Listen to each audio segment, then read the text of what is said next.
Hey there everybody, this is Lee with Creative Two-Time Mom, and this video is going to be part of the Homeschool ABC Collab series. This week's letter is the letter P, P for poetry.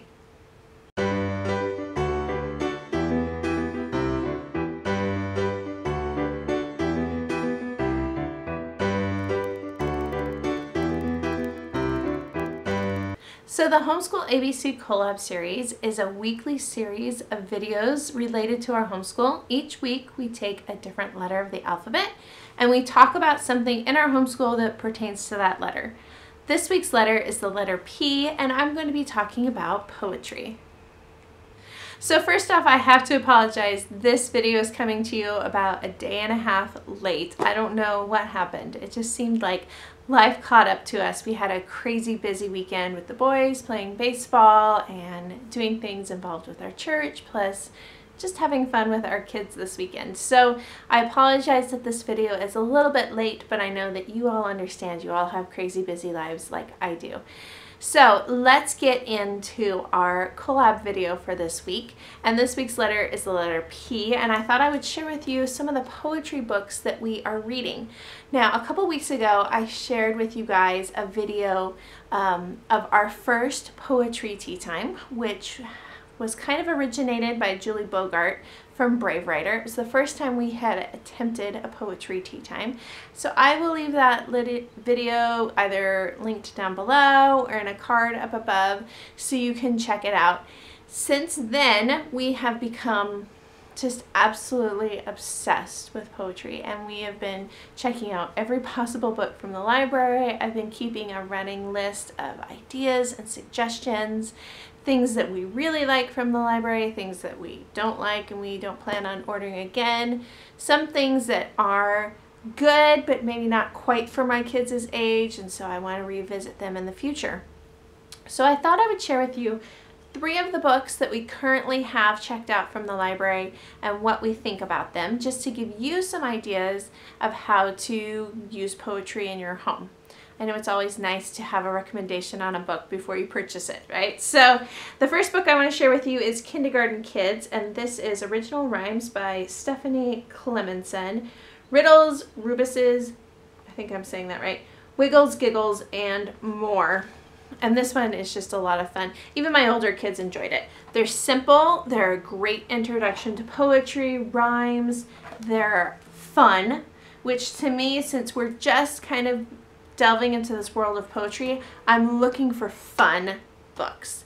Things that the kids can grasp pretty quickly. With my 6th grader, I'm trying to push him a little bit, but also at the introduction, I just want to make it light. I want them to see that poetry can be fun and it can be enjoyable. So I'm going back to a lot of this kind of stuff. The pictures in this are they're just bright. The only word for them is fun.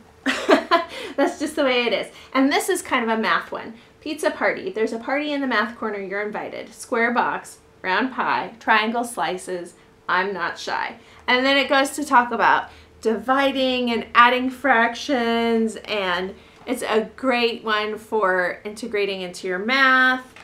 I'm always looking for things that kind of make math fun as well.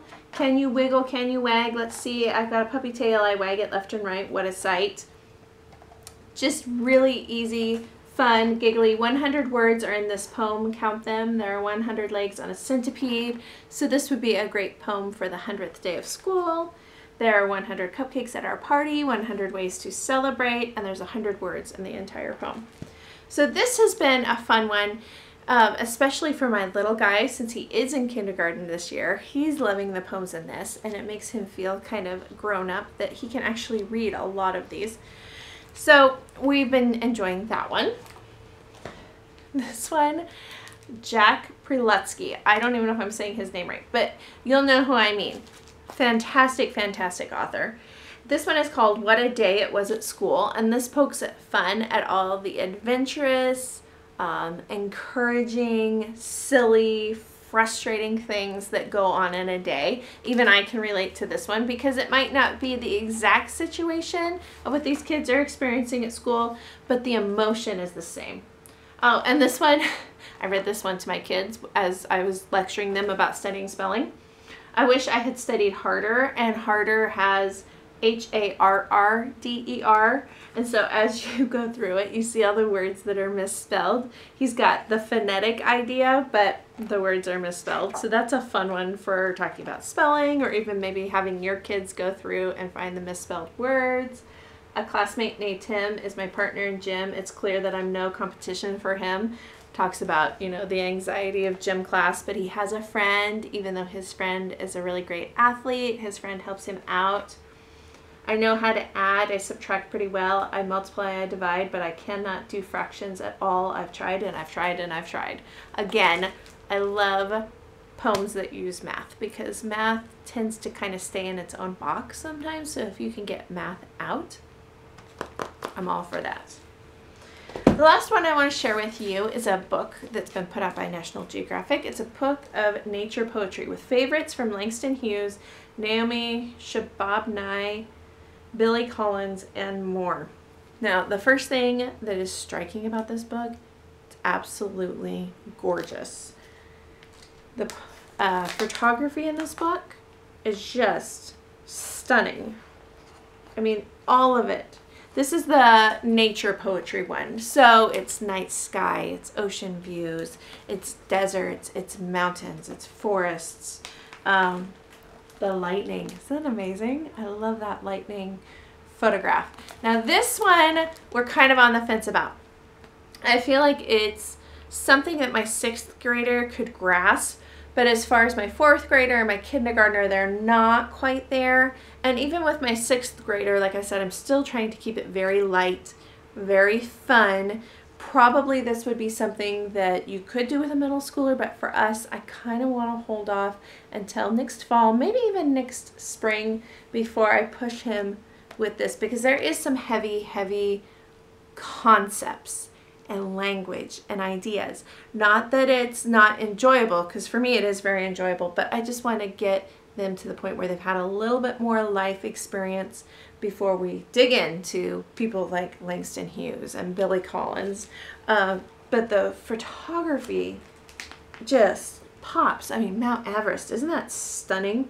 This would be one of those books that if I could afford, because it's hardcover and it's extremely expensive, I'm looking for a price.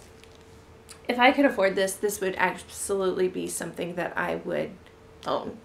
So maybe in the future you will see this in the haul, but not today. We're picking this one up from the library.